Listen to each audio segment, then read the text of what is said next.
It also means that the sustain, the body of Smith from the Terizla is not that much of a factor because you have that elimination factor. So, but the Baksha is the choice here for Fireflux. Honestly, I kind of feel like we can talk about this Terizla because we've seen Terizla popping out more and more, and it does look like Terizla is a very safe engage because you're not going to get bursted down because of two items, the Queen's Wings as well as the Winter Crown, making it so that even though you have an engaged roam or something like the Grok, but perhaps the one that is more reliable is actually the Terizla.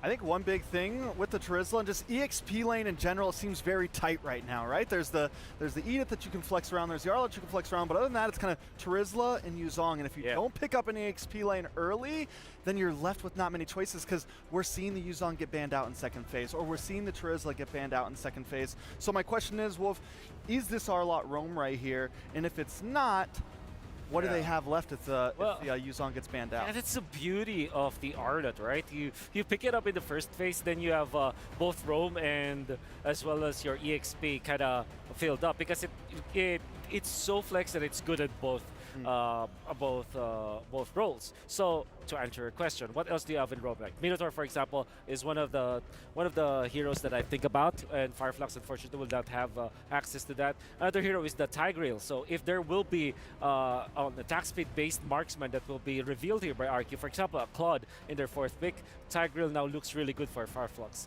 If that is not available, then you're left with a Ruby or a Cho. That surprisingly, Cho, I have not seen so much in the first day of the group stages. When I thought that after the patch, Cho is one of the strongest heroes that we can pick up in the roam.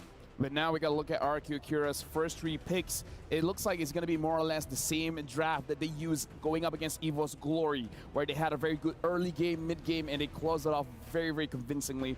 The marksman that they used was the Beatrix, but again, that was kind of a pick that you're forced on. So right now, RQ Kira, they have a solid front line that looks very comfortable for them. Yeah, both teams kind of sticking to that utility jungle, right? Just kind of solid up front. And Fireflux, we saw them pick the Ling yesterday, but I kind of like that they're going back to this Basha because from what we know of Fireflux, the Turkish Delight. Yeah, the exactly. Ube, the Blacklist-esque strategy. So seeing them on the Ling, I was very worried if they were going to be able to adapt to the meta. But the Basha, we saw it from Liquid Echo. It's still a strong pick.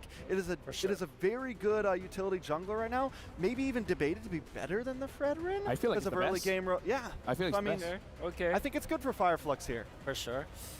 Fits their profile. You can pick up, especially with the Luyi, you have a lot of horsepower with that Arlot as well as the backshot that you can just keep on fighting, which means that you can settle for somewhere along the rest for Roger, or maybe even Moscow, so that you have a lot more global presence, I would say. Farsa is going to be banned. I really like this ban coming out from Fireflux. So RQ, they're going to be left with maybe Aurora, which they really like, or the Vex. Vexana, yeah. Vex that they actually prioritize. And I think picking it up fourth is not going to be a problem at all, because that means that you're not revealing your marksman just yet, your main core carry heroes. Wait, is Roger still up? Roger's still available. Moscow is also available. One of the rare occurrences. But they pick up the Novaria, which is an answer to the Luyi. Yep. Which now makes it so that Fireflux can just get another tanky hero for the EXP so that it can match up with a with the Terizla. Honestly, the RQ lineup, perhaps? RQ lineup right now is screaming, we want the turtle, because again, having the Novaria is going to help out the Terizla, the Grok, as well as the Fredrin to actually start things up. And now the Moskov gets picked up by Fireflux. The Lolita is going to be there. So Claude is going to be very bad for RQ.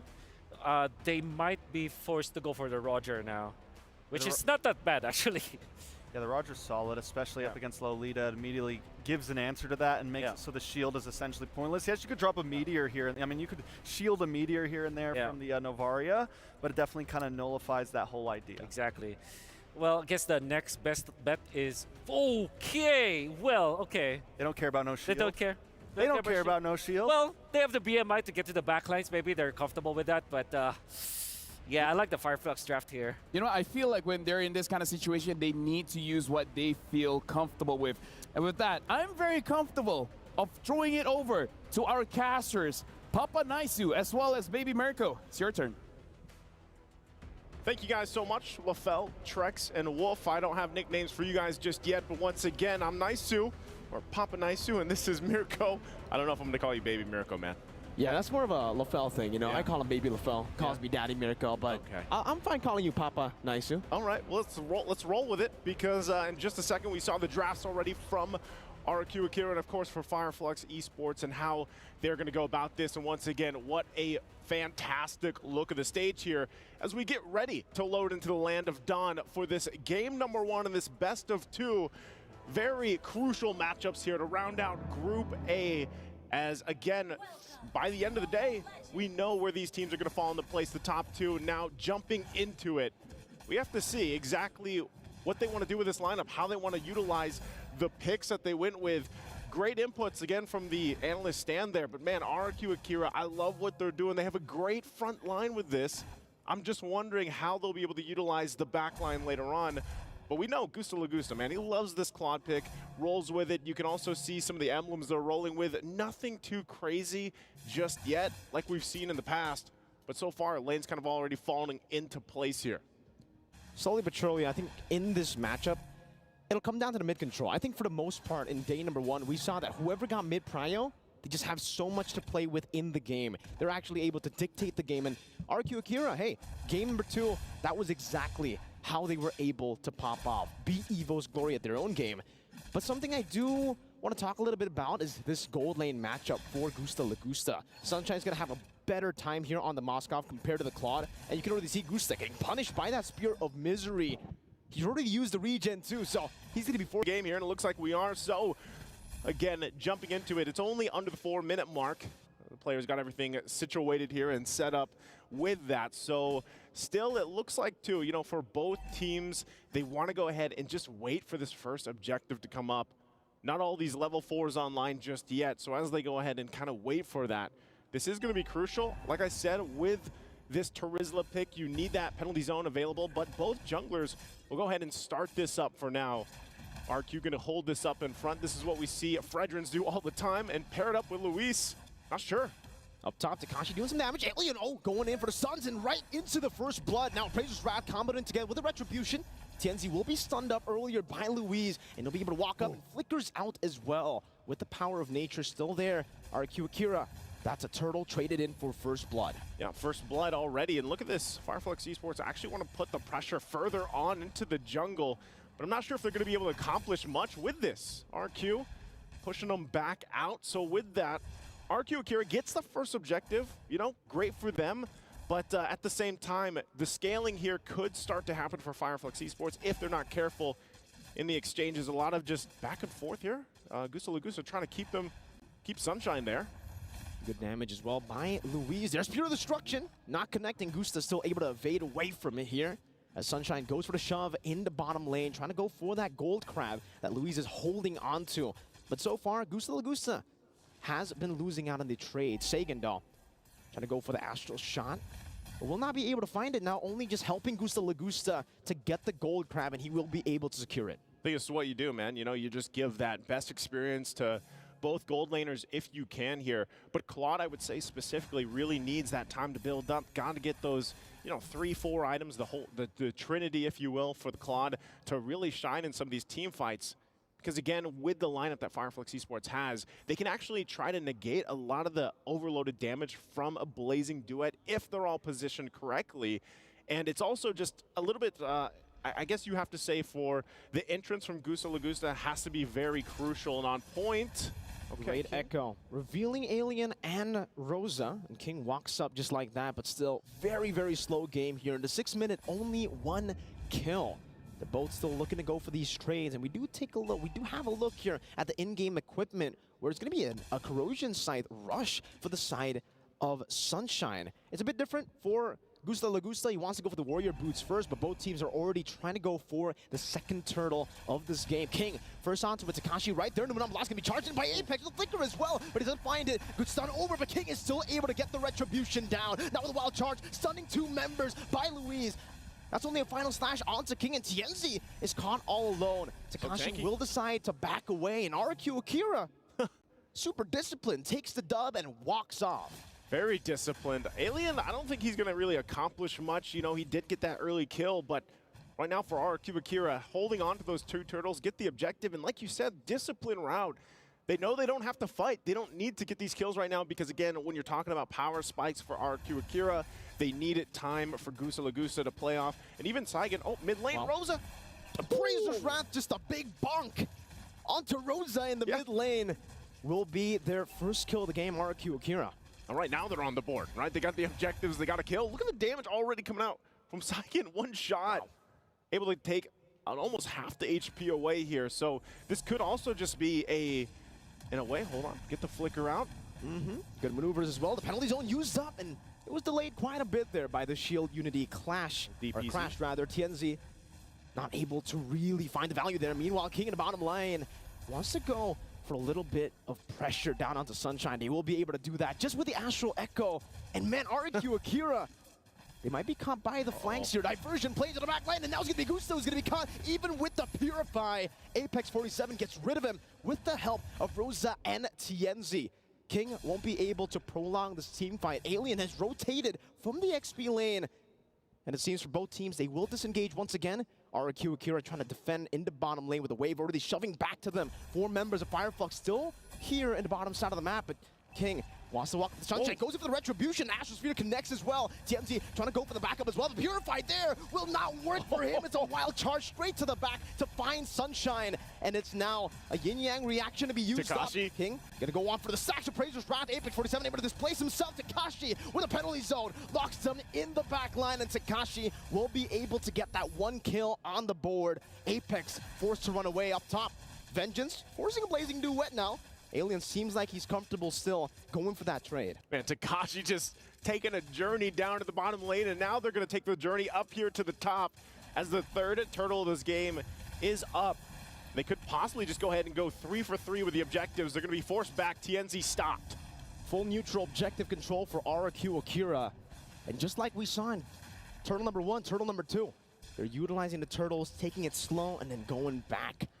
Alien still has a little bit of spice and gets barrier down. Louise trying to go for an angle of attack here. The Vengeance will be able to be used up, but the taunt catches him, and Alien still is able to get out, gets that Vengeance, a cheeky little one onto the green camp. And RQ Akira push the pace now up top, trying to go for the turrets. 3 turtles, 1 big turret for RQ Akira in the first 9 minutes. Yep, you can already see that second item picked up here now for Gusta Lagusta. Has the DHS alongside the Golden Staff. Working on the next one. Meanwhile, Sunshine's still working, but look at this.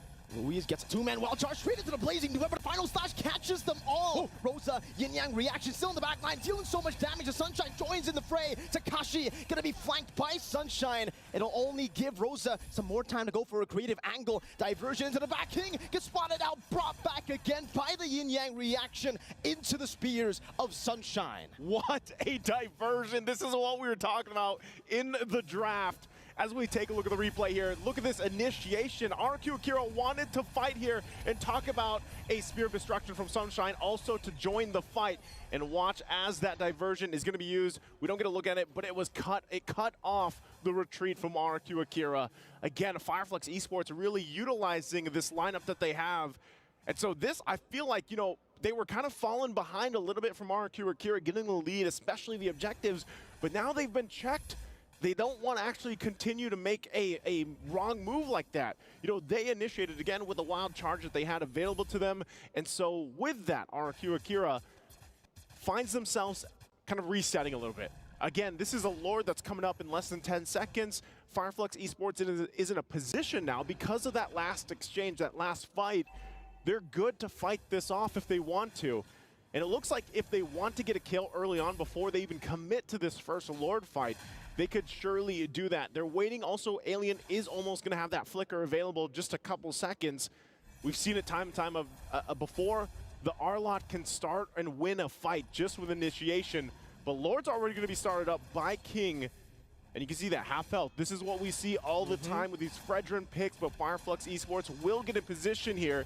Keep an eye on as well where the Spear of Destruction ends up landing. Poison's right into the Appraiser's Wrath. The final slash unable to displace him in time as Takashi will be isolated in the back line as Apex 47. His Numenon Blast will be cancelled out by that barrier on Louise. It'll be a trade once again, Takashi for the Lord.